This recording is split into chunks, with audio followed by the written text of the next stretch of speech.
As we celebrate America's independence, we are stopping to salute the men and women who served their country. Ohio's Lima Company embodies self-sacrifice.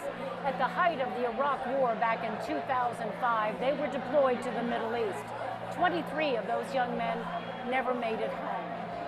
They inspired an art exhibit known as the Eyes of Freedom, and that exhibit has now inspired a second work of art and an all-new mission.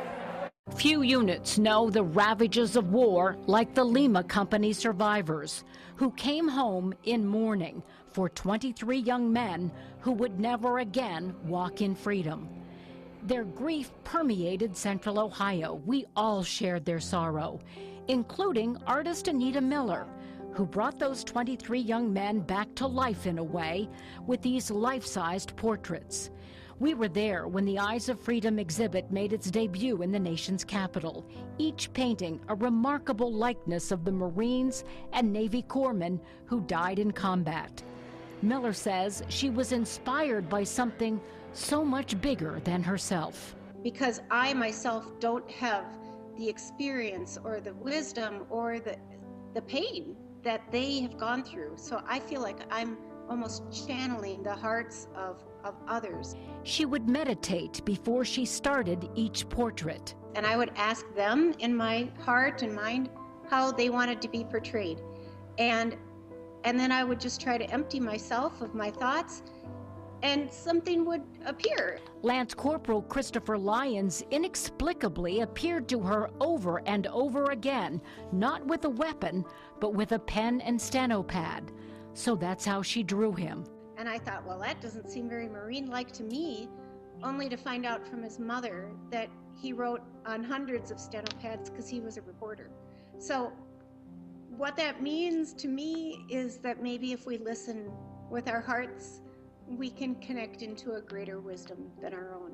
As the exhibit travels the country, veterans have a powerful reaction to the paintings and the boots of the Marines, donated by each family, especially veterans who were suffering from post-traumatic stress disorder. We have found that so many of the people that are coming from the Vietnam era are having a really profound experience. And it just caused us to want to do more. It's as if we've done this, but it's not enough. We need to do more. Anita is doing more. Now working out of a studio in Denver, she is creating a bronze statue inspired by a combat veteran who was moved by the Eyes of Freedom. Who talked to me about the pain of losing his brothers and sitting down and looking at the dog tags of the guys that had been killed earlier in the day. And he said there's just nothing to explain what that means and how that feels. She calls it silent battle because there are no words to recreate the experience of loss of life in war. But maybe this can. And that would be an open door.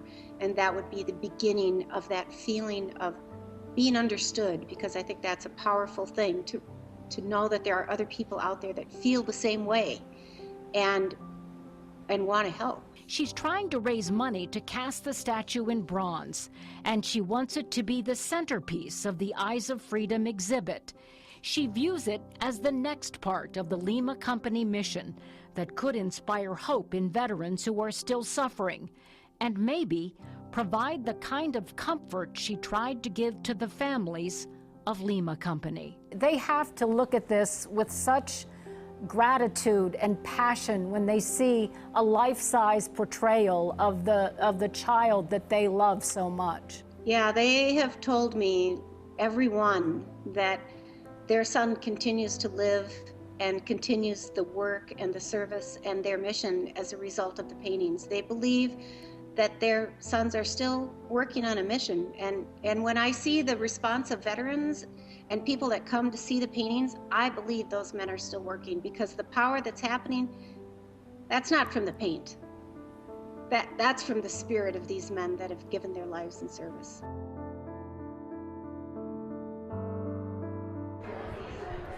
Now, a very important part of the Eyes of Freedom and this new effort is fundraising. She's trying to raise $20,000 to be able to cast that statue in bronze.